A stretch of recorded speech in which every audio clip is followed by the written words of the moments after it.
জুলাই জাতীয় সনদ 2025 যদি পার্লামেন্ট হয়ে যাওয়ার পর পাস না হয় তাহলে এটা অটো পাস হয়ে যাবে। তাহলে এই আলাপ আলোচনার কি দরকার ছিল? স্বাধীনতার পর যে সংবিধান রচিত হয় জনগণ এবং সমাজের তাগিদ অনুযায়ী সংশোধিত হতে হতে যায়।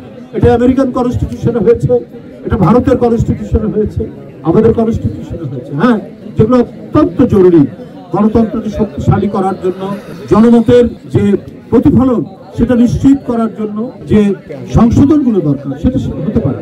কিন্তু সেখানে বলছেন 270 দিনের মধ্যে যদি জুলাই জাতীয় সনদ 2025 যদি পার্লামেন্ট হয়ে যাওয়ার পর পাস না হয় তাহলে এটা অটো পাস হয়ে যাবে।